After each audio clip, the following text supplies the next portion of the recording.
During World War II, tanks were not just heavy weapons, they were mobile fortresses, makeshift shelters, steel traps where 5 men lived, fought and died. Inside, the noise, heat and tension were constant. Outside, mud, cold and explosions covered everything.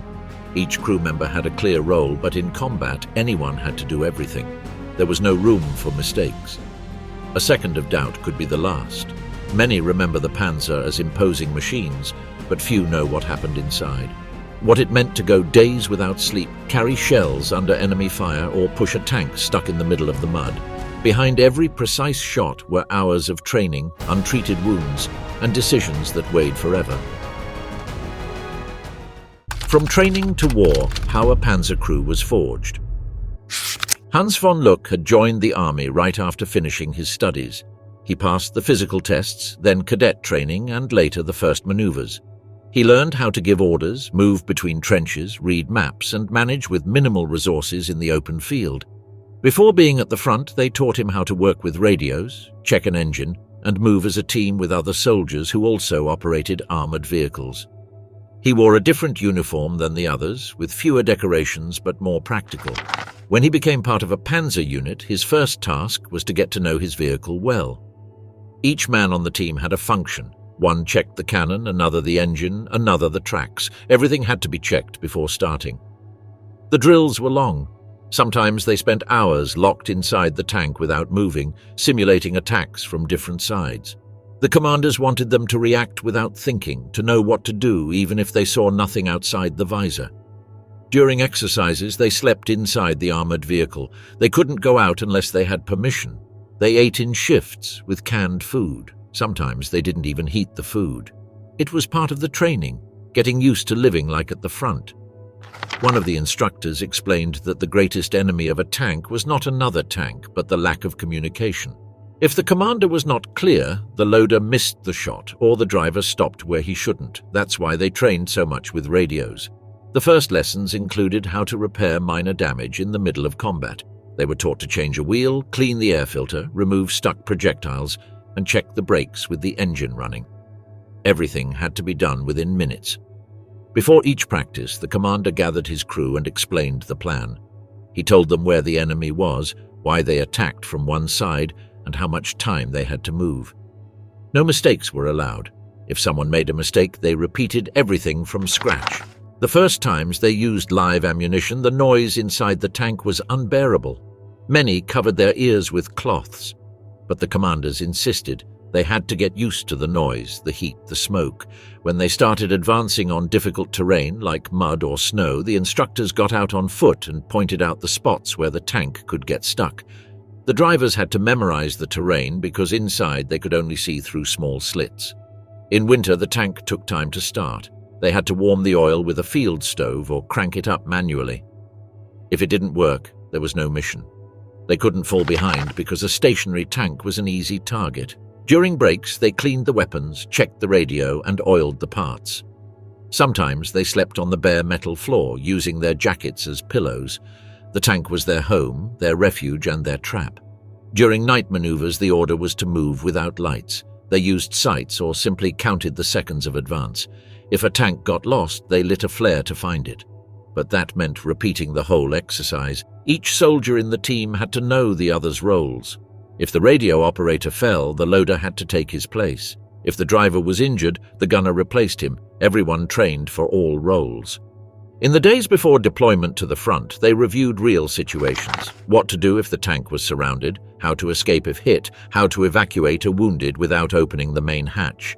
They practiced again and again. The instructors used controlled explosions to simulate attacks. The tank shook. The goal was for the crew not to panic, to keep shooting to maintain radio contact. Sometimes days went by without shooting practice. They just talked, analyzed mistakes, repeated orders and sequences. The goal was to think as one, not as 5 separate men. Before going into combat, they gave a talk about morale. It wasn't a political speech, but a reminder. They were there to cover the infantry, to clear the way, to withstand the first blow. Others' lives depended on them. Von Luck's first destination was Poland. It was no longer a practice. Now they used real ammunition. The tank moved between streets and open fields. The commander shouted short orders. The driver answered without asking. The gunner kept looking through the sight. In one confrontation, the tank in front was hit. It didn't explode, but was immobilized. The commander ordered to go around it. No one spoke. Everyone knew that could happen to them too. During a pause, they got down to check the tracks. One of the soldiers had a minor wound, but didn't complain. The commander only said, "Quick, this is not a drill." At that moment, everyone understood that what they had practiced for months was now real. Every movement, every mistake, every lost second could cost lives. The following days passed without rest. They slept little, ate when they could. Some armored hay, got stuck in mud or snow. Others ran out of fuel. Sometimes they all pushed the tank with cables and shovels. Von Luck recalled that once they had to go on foot to find a nearby unit. The radio had failed. They advanced through fields under enemy fire, but they knew that if they didn't return with help, the whole squadron would be trapped. On another occasion, the commander had to make a decision in seconds, retreat or advance through a narrow street where snipers were hiding. He chose to advance. Upon reaching the intersection, a shot grazed the turret. The gunner responded without hesitation. When they returned to the temporary base, the tank was dirty, with broken parts and the smell of gunpowder. But it was still working. Every man knew that as long as the engine kept running, they were still useful. The training had paid off. Not to avoid fear, but so fear would not paralyze them. They had learned to keep moving forward, even when everything seemed against them. In the early days of combat, many tanks fell behind due to minor failures. Sometimes it was a loose belt or a problem with the fuel pump. The crew knew they couldn't wait for a mechanic. They had to fix it themselves, under rain or fire. If the engine wouldn't start, the commander gave 5 minutes. If they didn't solve it, they had to abandon the vehicle, but no one wanted to leave it. It was their only protection against enemy projectiles. Otto Carius recalled how he had to change the oil filter in the middle of an advance. The engine was losing power. They stopped for a few minutes in a ditch. The loader held the cover while he checked. They moved again before the next bombing arrived. On long trips, one of the worst problems was fatigue. The driver could fall asleep. That's why every so often the commander asked him to switch with another crew member, even if it was uncomfortable. Sometimes the routes were nothing more than trails through trees. The tank had to advance in single file. If the first one stopped, the others got stuck. When that happened, everyone got out to check the terrain. They had to move, no matter if there was mud up to their knees. During the march, the radio operator kept contact with nearby units. Interference was common. If the signal was lost, they used flares, mirrors, or even shouted from the hatch. It was risky, but necessary. The inside of the tank was always dirty. The dust from the roads got in through every crack. Sweat soaked the seats. The smell of oil, metal, and burnt fuel mixed with the smoke from the shots. There was no way to clean it thoroughly. When the tank passed near an explosion, the vibrations shook everything. The crew hit each other, but they didn't stop. They just checked that everyone was okay and moved on. On a mission, Carius had to take control of the cannon after the gunner suffered a cut on his face. While the loader prepared the next shell, he aimed. They fired 3 times before they managed to retreat. The tasks inside the tank became automatic. No one needed explanations. The commander indicated a direction. The driver turned. The operator adjusted the frequency. The loader prepared the shell. The gunner aimed and fired, all within seconds. On the toughest days, they spent more than 12 hours inside without getting out. They only opened the hatch to breathe or throw out empty cartridges. The cold seeped in through the edges of the turret. Their hands went numb, but they couldn't stop. When they reached a resupply point, the rest was short. They filled the tank, cleaned the site, replaced any loose parts, and prepared to go back out. The front was always close. Once, Carius's tank was hit in the rear. It didn't explode, but it damaged the axle. They had to push it with another armored vehicle to a safe area. Meanwhile, they only used the radio to coordinate the movement. The bombings were a constant threat. When they heard the buzzing, they turned off the engine and stayed still. If possible, they covered the tank with branches or tarps. If not, they just waited. Sometimes the attack passed. Sometimes it didn't. Spare parts were scarce. If a part failed, they looked for it in another broken tank. The mechanics improvised with what they had. A brake cable could be replaced with wire, a broken sight with a cut bottle cap. At crossings, the commander had to decide whether to advance, wait, or retreat. There was no margin for error. A wrong street choice could lead to an ambush. That's why foot observers were used, who advanced a few meters ahead of the tank. On one occasion, a snowfall blocked the front sight. The driver continued to navigate using the commander's orders, who used a compass and terrain references. They advanced slowly, seeing only a few meters ahead. Communications with the infantry were basic. They used arm signals or written messages. If the tank had to cover an advance, it stopped at a high point and fired toward enemy positions marked by smoke or shouts. On the eastern front, the cold broke parts. The oil froze, the tracks hardened. Starting the engine took time. Sometimes they set a fire under the tank to warm up the system. It was dangerous, but there was no alternative. One night, the armored vehicle ran out of battery. They couldn't move it. They decided to spend the night inside. They lit a candle and took turns sleeping. Outside, the wind hit the metal like it was going to tear it off. The commander had the duty to stay calm. If he hesitated, everyone felt it. That's why, even if he didn't have answers, he gave clear orders. No one asked if he was sure. They just obeyed. At times, the tank served as refuge for the infantry. They approached during a bombardment, took cover behind the tracks, or requested transport. The commander decided whether to help them or not. The loader was the most exhausted. His task was to load the projectile, close the chamber, and prepare for the next shot. Sometimes he repeated the sequence 50 times in an hour. His arms trembled, but he didn't stop. When there was a pause, they checked everything: ammunition, engine, sights, gears. A poorly adjusted detail could be deadly in the next attack.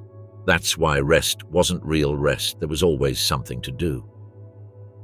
Over time, the crew learned to understand each other without speaking. A gesture, a glance, or a breath was enough to understand what was coming. They had been through everything together. They were no longer 5 men. They were one single body. The new replacements didn't always fit in. Some got scared, others asked too many questions. The old crew watched them silently. They knew the tank didn't accept doubts. You either adapted or you left. On the worst days, there were only 2 options: keep moving forward or stay still. And staying still in the middle of war was the same as being dead.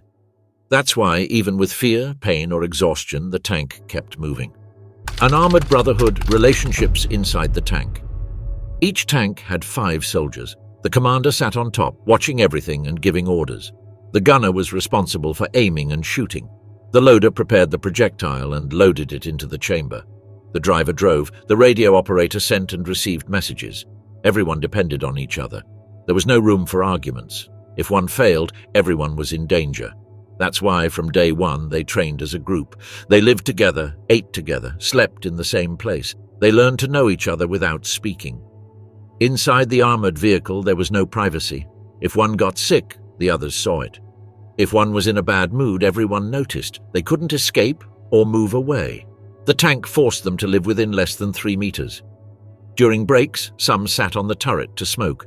Others cleaned their weapons. Sometimes they talked about their homes, other times they said nothing. Silence was part of the group. They didn't need to fill it with words. The commander didn't just give orders. He was also the one who calmed tensions, who decided whether to take a break or eat now or later. If he was fair, they followed him. If he was authoritarian, they distrusted him. Authority didn't come with rank, it came with actions. When there was bombing, the gunner and loader ducked their heads. The driver put his hand on the lever and waited. The operator covered his ears. The commander looked through the sight, searching for the exact moment to move. Everyone knew what to do. No one needed to speak. Sometimes one of the soldiers told bad jokes to break the tension, or they made bets on how long the mission would last. They laughed little, but those jokes helped them breathe. Fights were rare, but they happened. Once, the loader argued with the driver over a poorly executed maneuver. The commander let them talk. Then he said, "Fix it now, or tomorrow you both die." They never argued again. There was respect among them. If one was wounded, they helped without hesitation. If someone couldn't go on, the others covered for him. They knew the next day it could be them needing help. Each one knew the other's gestures. If the operator raised an eyebrow, it meant interference. If the gunner turned his head, there was something outside the sight. If the driver gritted his teeth, the terrain was getting tough. When night fell, they took turns sleeping. 2 rested, 3 kept watch. No need to say who went first. It was already decided in advance. The routine was part of the bond. On days without combat, they shared food.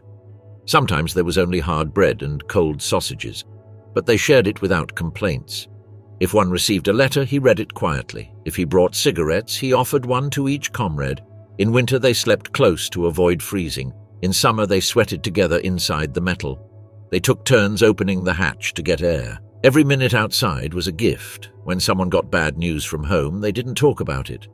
They just passed a canteen, a cigarette, or a piece of bread. Silence was their way of supporting each other. Trust was absolute. If the commander said fire, the gunner didn't hesitate. If the operator shouted advance, the driver didn't ask why.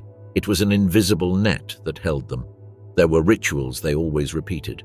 Before a mission, one would say, let's go right. Another would answer, but we turn left if necessary. It made no sense, but it was their way to prepare. Inside, jokes made them laugh even in tense moments. They gave names to the tracks and talked to the engine as if it were a person. That made them feel part of the tank, not just passengers. Sometimes the tank suffered serious damage. While the mechanics repaired the outside, the crew fixed the inside. The loader cleaned the floor, the gunner checked the sights, the operator adjusted the cables. They didn't need to be told. Once, a shell hit nearby and shook the tank. The operator was bleeding from the forehead. The driver had a twisted shoulder, but they didn't leave. The commander said, almost there, stay firm. And they kept going. If one died, no one spoke for hours. The new replacement arrived silently. He took the place of the one who was gone. Someone quickly taught him the basics. The rest kept moving forward. There was no time to mourn. Even if it wasn't said, they looked after each other. If one didn't eat, the others noticed.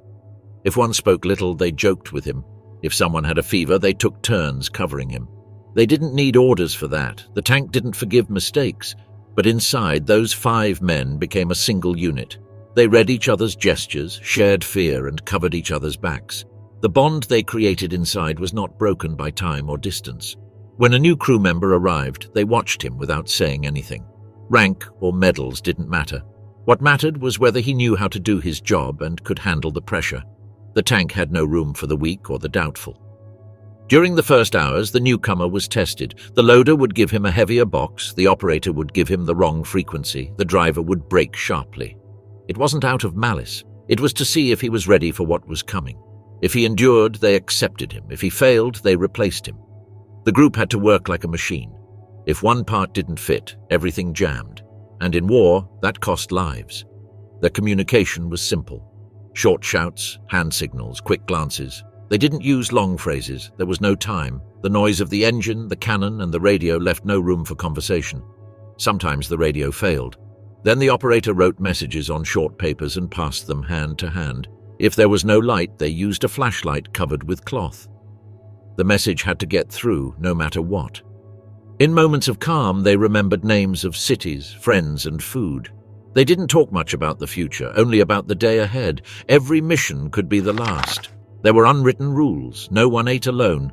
No one slept if another was still working. No one left the tank without notice. No one made decisions on their own. Those rules didn't come from the army. They came from themselves. During long repairs, they took turns looking for parts, checking maps, or keeping watch. No one stayed idle. Everyone found something to do. The tank had to be ready as soon as possible. Once, the driver got sick. The gunner took his place. The commander adjusted the route. The loader checked the terrain. Nothing had to be reorganized. They already knew how to move without explanations. On the battlefield, trust was blind. The commander gave a turn signal. The driver did it without asking. The gunner aimed where told. The loader anticipated the shot. The operator knew when to call for reinforcements. When there was no fighting, the tension didn't disappear. It stayed in the air. Any strange noise, any message on the radio could change everything. That's why they were always alert, even when laughing. The routine was hard. Every morning they checked the engine pressure, oil levels. The loader counted the shells. The operator tested the radio. The gunner adjusted the sights. The commander supervised everything. If something failed, they didn't go out. Sometimes a platoon tank went out of service. The crew went to help, not because it was an order, but because they knew tomorrow it could be them who needed help. Respect was earned on the field, not with speeches or talks.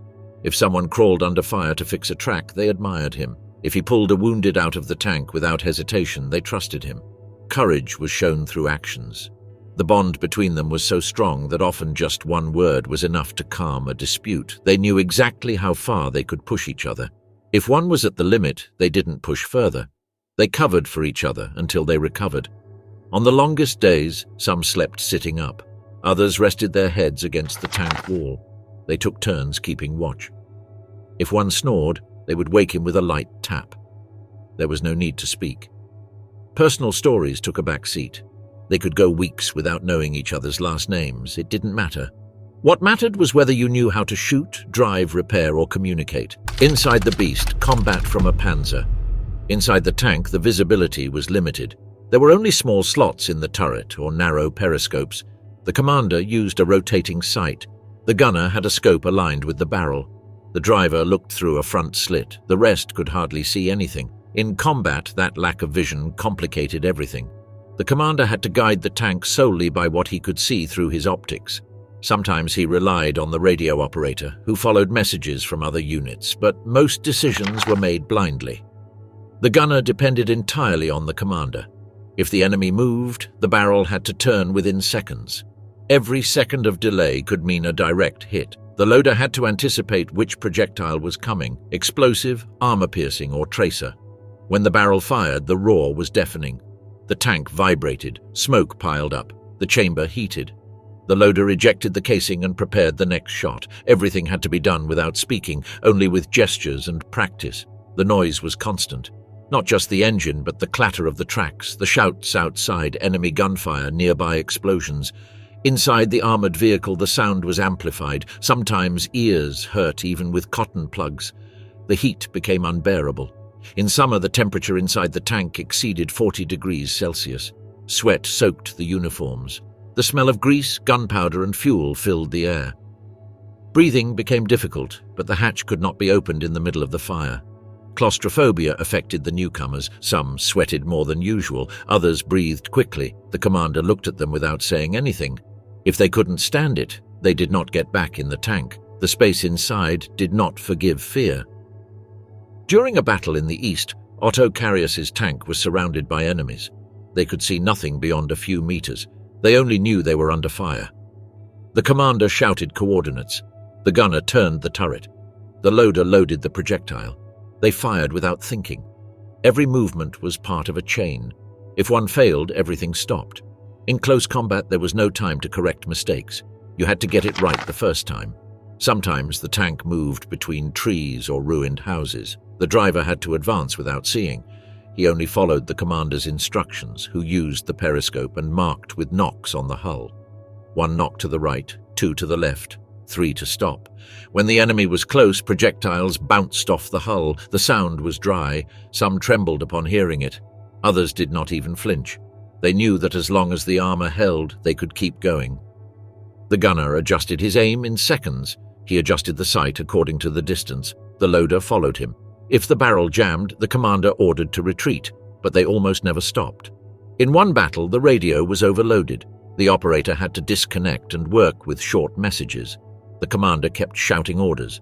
The loader burned his hand with a hot casing. He did not stop. He just changed hands. The tank floor vibrated with each impact. Tools jumped, casings rolled, oil dripped. The smoke burned the eyes. But the crew kept going as if nothing happened. They had trained for this. Nearby explosions caused the tank to lift slightly. The driver kept moving. If the ground became soft, the tracks slipped. The commander had to decide whether to continue or veer off. There was no time to think. In another encounter, a grenade fell on the turret. It did not explode. It only left a dent. The operator laughed. The loader told him to stop tempting fate. The commander said nothing. He just kept looking through the sight. The hatches only opened when the danger was over. If someone tried to peek before, they could get shot in the face. That's why many preferred to stay inside. At least inside, they knew what to expect. Moisture accumulated on the armored walls. Sometimes water dripped from the roof. If it was cold, hands stuck to the metal. If it was hot, sweat didn't dry, but no one complained. It was part of the job. The loader had to move his arms quickly but precisely. If he dropped a shell casing, the system could jam. If he loaded the projectile incorrectly, it would damage the barrel. Everything had to be done with eyes wide open and without nerves. In the distance, the commander saw the flash of another enemy tank. He ordered to stop. The gunner aimed. The shot was fired. If it was accurate, the enemy burned. If they missed, the counterattack came.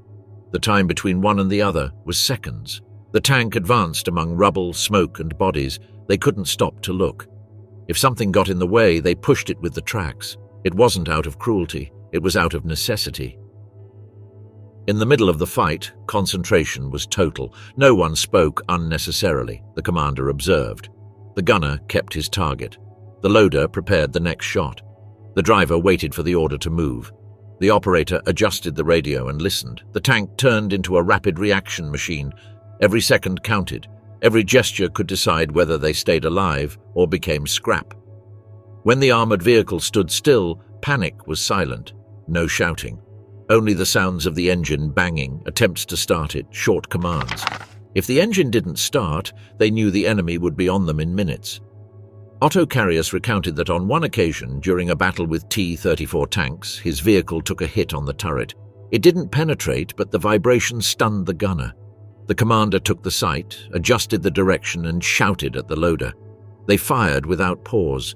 At those moments, time stood still. They didn't know if 5 minutes or half an hour had passed. It was all shoot, load, advance, retreat, wait for the next blow. Sometimes there were no visible enemies, only shots. The commander decided where to aim by sound, smoke, or logic. The gunner followed the order without hesitation. If the sight got dirty with mud, the commander used a rag or even his sleeve to clean it. If it broke, they risked using the hatch. The tank couldn't go blind. On difficult terrain, the driver had to have a good touch. If he turned too much, the tank got stuck. If he accelerated suddenly, the tracks slipped. Every movement was measured, even under pressure. The interior of the armored vehicle was narrow. When it moved, bodies bumped into each other. If someone lost balance, they hit the metal. There were bruises, cuts, burns. No one complained. They just adjusted and kept going. During an operation, the loader cut himself with a broken casing. He bled but didn't stop. The gunner passed him shells with one hand while aiming with the other. The operator used the radio and at the same time wiped the sweat from his forehead. The commander couldn't look back. He only trusted that the others did what they had to. He couldn't waste time. The sight was his only world. Everything else was in the team's hands. Sometimes the tank fired without knowing if the target was destroyed. There was no time to check. If the barrel didn't overheat, they kept firing. When the cannon overheated, they let it cool down. Meanwhile, they moved to a new position. The driver received the order with a pat on the shoulder. He knew he had to advance in a zigzag without stopping. Small bullets didn't penetrate the armor but sounded like stones hitting a metal box. The rookies flinched when they heard them. The veterans knew that as long as no grenade entered, they were safe. The loader had to anticipate. If the gunner said armor piercing, he had to have it ready. If he hesitated, they lost seconds. And a second could be the difference between being prey or hunter. The operator adjusted frequencies all the time. If he heard interference, he switched. If he received coordinates, he noted them and passed them quickly. Sometimes he used paper. Other times he said it loud and clear. In combat, spent shells piled up on the floor. If they didn't remove them, they obstructed movement. Some threw them out the hatch. Others kept them to count later. Once the tank was caught between two buildings. The commander hesitated. He ordered the turret to turn left. The gunner obeyed. The enemy fired from the right. The turret turned again. They fired without aiming. The projectile went through the wall. The enemy fell. After the fight, the tank was covered in soot, metal debris, and dirt. Inside, everything was dirty, damp, and marked, but it still worked, and that was what mattered. When getting out, no one spoke. They just looked at each other. If everyone was alive, they breathed deeply. If someone didn't get out, the silence lasted longer. The commander noted it. The others didn't ask. Orders were brief. Clean the barrel. Check the engine. Change ammunition. Refuel. No one wasted time. They knew the next battle could come in hours. The tank was their world. From inside, the war was noise, heat, blows, and darkness. But it was also precision, reflexes, trust, and routine. As long as it kept moving, they stayed alive. Feared enemies. Facing the T-34s and Shermans. The tank commander knew that facing a T-34 was not the same as fighting infantry. When they saw one, everything changed pace. The tone of voice rose. Orders were shorter. The gunner tensed his arms. The loader prepared the armor-piercing shells. The driver slowed down. Nobody breathed more than necessary. On the Eastern Front, Soviet tanks appeared suddenly, crossing through trees or hills. Sometimes they came in groups, other times just one, but even one was dangerous. The T-34 could withstand several hits before stopping. It was fast, hard to see, and difficult to destroy. The first rule was to shoot first. If the enemy managed to aim, it was almost certain they would hit. That's why, upon seeing a T-34, the commander ordered an immediate halt. The gunner adjusted the sight. The loader prepared the correct shell. Everything had to be ready before the other realized. Once, Otto Carius faced 3 T-34s at the same time. His tank was in a high position. He ordered not to move. He waited for the first to turn the turret. At that moment, they fired. The shell pierced the side. The second enemy tank responded, but the shot went over. The gunner turned the turret and fired again. Another direct hit. The third escaped. Fighting Shermans was different. On the Western Front, Allied tanks were slower but appeared in groups. They were accompanied by infantry, artillery, and planes. The German tank not only had to destroy them, but also survive the environment. The Sherman could catch fire with a single well-placed shot, but if there were 5, the problem was different. While one took fire, the others flanked. The strategy was to attack from one side, change position, and repeat. If they stayed in the same place, they were surrounded. Carius said that once in Normandy, his unit destroyed 12 Shermans in less than an hour. It was not luck, it was preparation. They had ready ammunition, good visibility, and camouflaged positions. They fired and moved. They never stayed still more than 2 minutes. On both fronts, speed was key. The German tank had to shoot first, move first, correct first. If the commander hesitated, they lost. If the loader delayed, there was no second shot. If the driver braked poorly, they were exposed. When an enemy shell hit without penetrating, the sound was dry, like a hammer blow. If it penetrated, there was fire, smoke, and screams. The tank filled with gases. Sometimes the fire reached the cartridges. If they didn't get out quickly, they never got out. Fear was real. No one said it, but everyone felt it. Seeing a T-34 at 100 meters was feeling a dry throat. Hearing the roar of a Sherman engine was clenching teeth, but no one talked, they just acted. In a battle in Belarus, von Luck's tank was surprised by a group of T-34s hidden behind a hill. The first enemy shot went over. The commander shouted direction. The gunner fired before the second enemy responded. Then they changed position. They fired again from another angle. That's how they knocked down 2 more. Maneuvering was everything. Shooting from the same place was a mistake. After every shot, the tank had to move, even 10 meters, even just turning. The enemy expected a second shot from the same spot. If they didn't do it, they survived. Armor-piercing shells were the most used against armored targets. The loader had to know which was which. He couldn't make a mistake. If he used an explosive one, it was useless. If he used a hollow one, it could bounce. They had to get the type and timing right. The gunner had to aim at weak points, the sides, the rear, the turret ring. If he hit the front, the shell might not penetrate. If it did, it destroyed everything inside. But that required precision. During an enemy attack, the radio operator had to warn the other tanks. He gave the position, number of enemies, and direction of fire. If he made a mistake, he could send the comrades into a trap. When the fight was close, the commander opened the hatch to see better. It was risky. A bullet could hit him, but it was necessary. From inside, you couldn't see everything. From above, he could decide better. On one occasion, a column of Shermans advanced along a narrow road. Carius's tank was hidden behind some bushes. He waited for the first to pass. Then he fired at the second. When the others retreated, he destroyed the first. That's how they got trapped. The others fell one by one. The tank was not invincible, but with good aim, good command, and coordination, it could resist. The problem was when all failed at the same time. When the loader was late, the gunner hesitated and the commander couldn't see. In those cases, everything ended in seconds. After each fight against enemy tanks, the crew checked everything. The cannon, the sight, the rotation system, the radio. If something didn't work well, it was fixed immediately. There was no time for workshops. Everything had to be done in the field with whatever they had on hand. The remains of enemy tanks were analyzed. The commander got down, looked at the impacts, and pointed out to the crew where each projectile had hit. It was a way to learn, to know if they were aiming well, if the ammunition was correct, if the timing of the shot had been ideal. On one occasion, an enemy shell hit just under the turret. It didn't go through, but left a crack. The commander asked to check the armor. With a flashlight, they saw metal peeling inside. If the next hit was in the same place, the tank could break.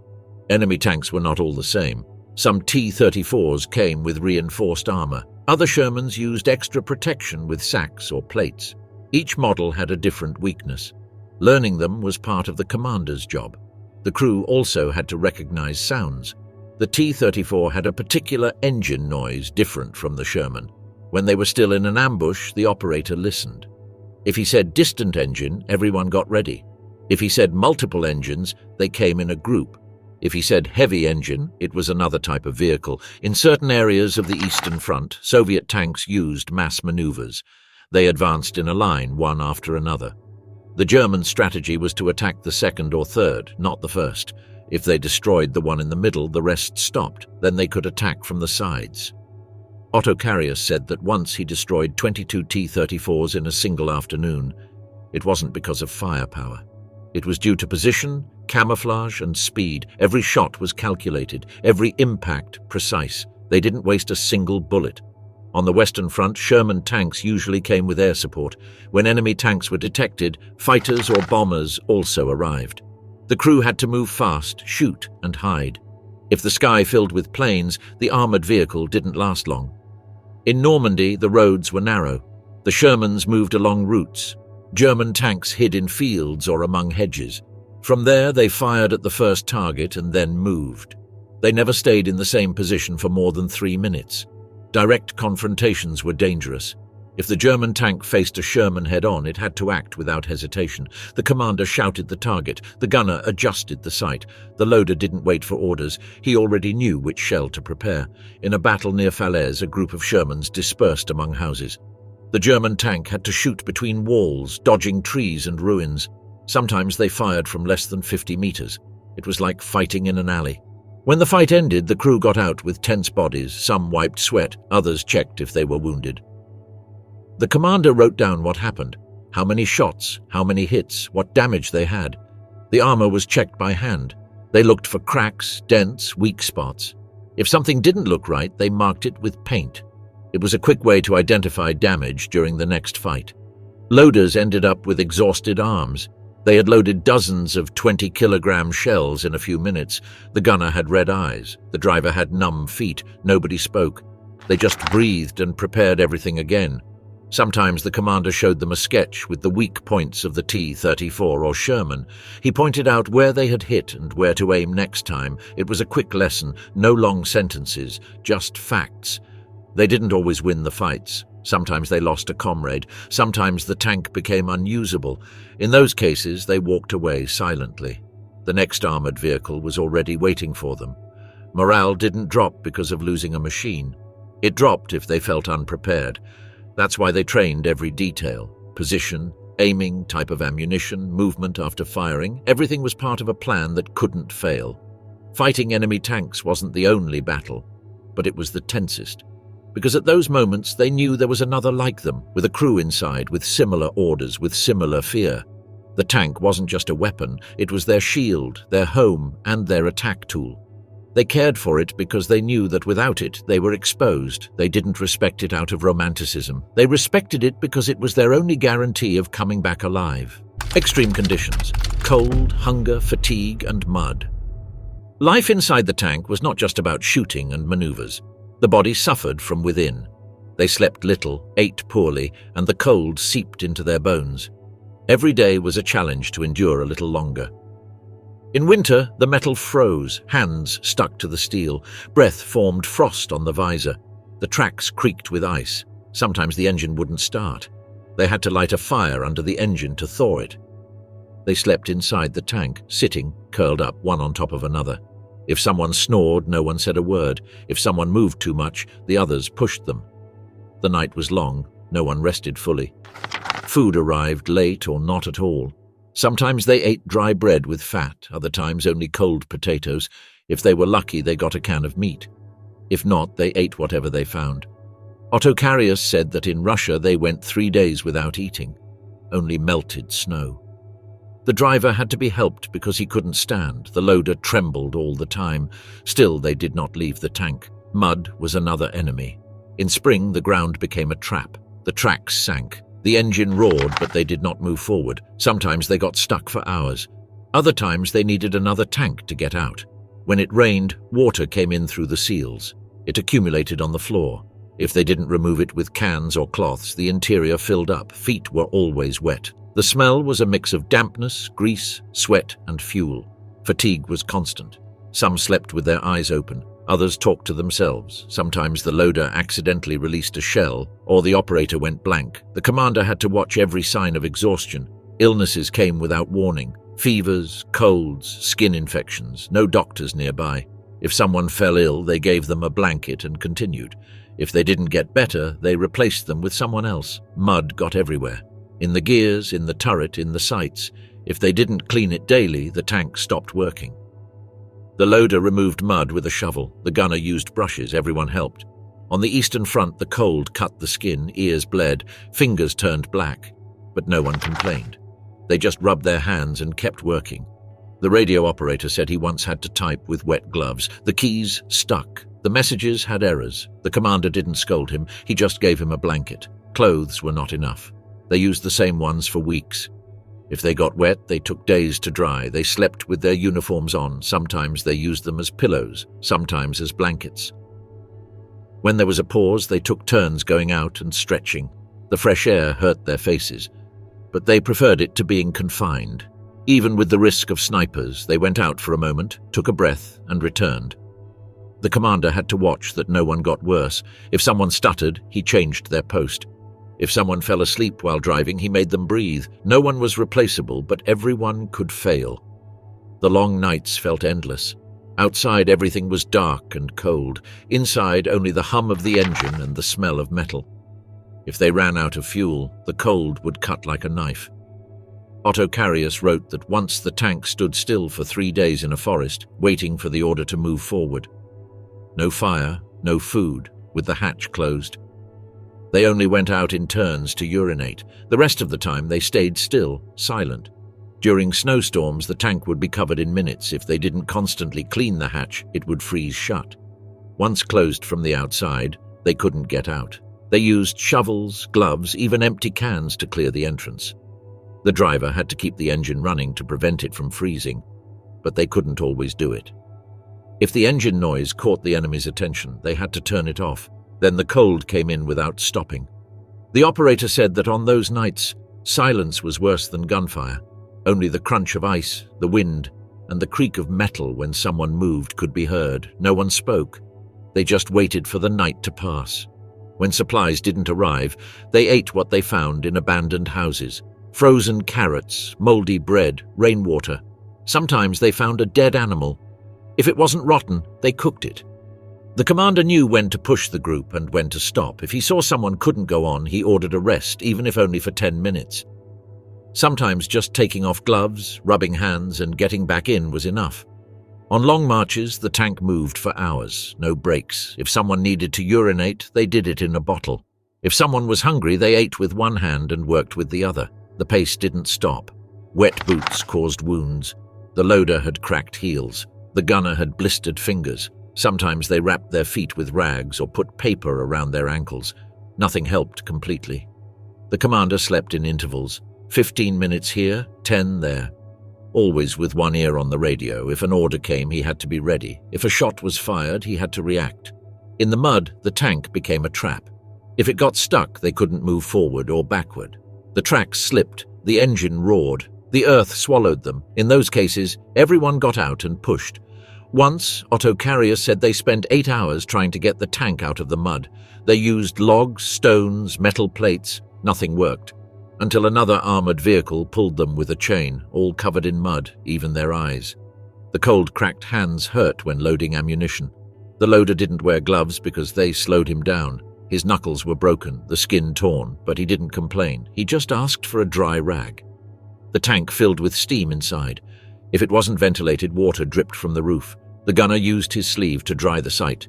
The operator used his cap to clean the radio. Everything was useful. In summer, the problem was different. The heat inside the tank was like an oven. The air didn't circulate. Sweat ran down their backs. The uniform stuck to their bodies. Sometimes they fainted from the heat. Gasoline caused headaches. The smell was everywhere. If someone had an open wound, the burning was unbearable. But they couldn't leave. There was no shelter outside. Only the tank. When night fell, the engine was turned off and everything went silent. Only the breathing of the comrades, the dripping of water, the creaking of metal. The cold rose from the feet and went into the bones. If someone got sick, there were no medicines, only body heat, cigarettes, a blanket. The commander noted the condition. If it didn't improve in 2 days, they replaced him. Nobody protested, nobody said anything. After weeks in those conditions, the skin cracked, muscles ached, the mind became slow. Some saw things that weren't there, others talked in their sleep. But nobody gave up. The tank had no bathroom. They used cans or took turns going outside. If the enemy was close, they endured. If they couldn't anymore, they moved a few meters away. They came back quickly without talking. The commander had to keep them alert. He repeated the orders. He asked them to clean the weapons, to check the ammunition. It wasn't routine. It was to keep their minds busy. If they thought too much, they broke. Wounds, losses, and the end of the road. In combat, danger gave no warning. 1 second they were ready, the next everything turned into smoke, fire, and confusion. When a projectile hit, the sound was sharp, like a giant slam of a door. If it got inside, you felt pressure on your chest, a blast of heat, and then nothing. The loader was the most at risk. He was near the cannon. If something exploded, he was the first to fall. Many died without a scream. They just collapsed, with their helmet twisted and eyes open. Otto Carius said that one day, after receiving a side hit, his turret companion got trapped. His legs were stuck under a bent plate. Carius tried to get him out, but the fire was already starting. He had to choose between pulling him out or closing the hatch. He closed it. The pain of losing someone from the team was dry, without tears. Just a silence that lasted for days. No one mentioned him. No one said, "I'm sorry." They just left that seat empty until another came. When the tank was out of action, they had to run. If the fire reached the ammunition, everything exploded. Some got out in time, others didn't. The commander was always the last to leave the vehicle. Sometimes they found them later, charred and shriveled. The helmet melted, boots still on. It was impossible to recognize them. Only by the tank's serial number did they know who had been inside. The wounds were not always visible. The gunner who no longer reacted, the operator who trembled when turning on the radio, the driver who had nightmares. They all stayed at their posts. No one asked for a break. On one occasion, von Luck mentioned how a friendly tank exploded right in front of them. The fire lit up the interior. The loader stopped moving for minutes.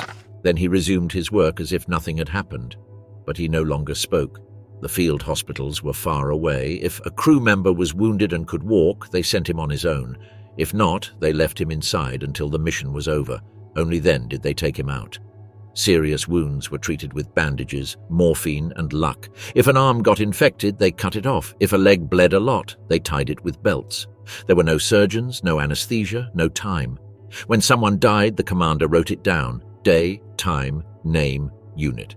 Then they looked for his identification tag. If they didn't find it, they wrote missing. The rest kept working. On the radio, names of other fallen soldiers could be heard. Kraus's tank is not responding. Weber's unit destroyed. Feldman is not answering. Each phrase was a hard blow, but they didn't stop. Otto Carius said that after an ambush, they collected remains of what had been a Panzer IV. They only found half a body. The helmet was 20 meters away. They wrapped him in a blanket, dug with a broken shovel, and buried him behind a destroyed house. There were no ceremonies. Only a hole, an improvised cross, and a tag hanging. If there was time, they wrote the name with a knife. If not, they moved on. At the end of the day, the empty seat weighed more than the shrapnel. The tank kept running. The engine started. But something was missing. The newcomer took that place without asking. He knew not to speak of the previous occupant. Some loaders lasted a day, others weeks. Very few survived more than 6 months. If they endured, it was because they knew when to take cover, how to move, and how to read the commander's silence. As the war neared its end, many tanks were without paint, missing original parts, patched with metal from other vehicles. The armor had patches. The tracks were uneven, but they kept going. Morale was low. Radios announced retreats, losses, confusing orders, but the tank had to keep going out. If there was fuel and ammunition, they fought. If not, they retreated on foot. In the last months, the front was collapsing. The tank no longer advanced with confidence. They went from village to village, expecting an ambush, a mine, a retreat order. There were no offensives anymore, only attempts to hold on a little longer. Units were incomplete. Crew members were missing, parts were missing. Some tanks went out with only 3 men. The loader also acted as operator. The commander used the radio. The gunner slept standing up. The food was scarce, the boots had holes, the hands no longer healed, the wounds were covered with dirty bandages. The cold hurt more than before, but no one talked about surrendering. Otto Carius told that once his tank lost its tracks. The explosion of a mine stopped them. They got out. They had no way to defend themselves. They hid among trees with their personal weapons. That night, they only ate snow. The commander knew the end was near. There was no more gasoline. Only a few cartridges were left. Orders arrived late. The radio announced losses, failures, silences. But the crew did not leave the tank. Some armored vehicles were destroyed by their own men before falling into enemy hands. They placed explosives, set fire, and walked away. They could not allow the enemy to use them. During a retreat, von Luck mentioned that his unit destroyed 5 of their own tanks. They took the radios, weapons, shells, and burned them. No one cried. They just silently watched the fire. The end came without clear warning. One day, there were no more orders. The radio went silent. They didn't know if they should attack or stay still. The commander gathered his team. They decided to wait. If the enemy appeared, they would surrender. When the Allied soldiers arrived, they got out of the tank with their hands up. Some cried. Others just sat in the mud silently. The tank was still warm. The engine was still running, but everything was over. The surrender was not quick.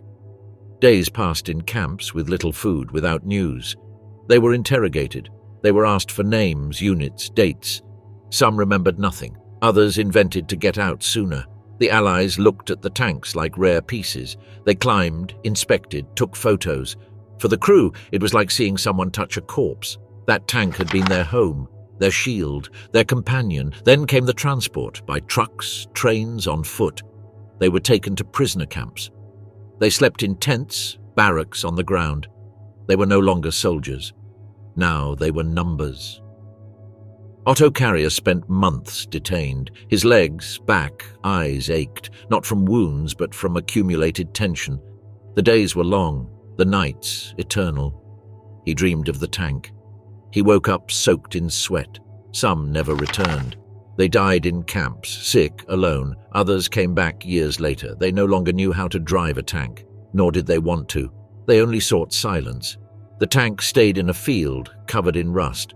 Over the years, plants surrounded it. Someone used it as a shelter. Another took its parts. Later, no one saw it again. But for those who lived inside, that armored vehicle was not forgotten. It had been warmth, noise, fear, and strength. It had been their world amid chaos. They didn't talk about it, only sometimes in a low voice they said, "I was in a Panzer." And that was enough.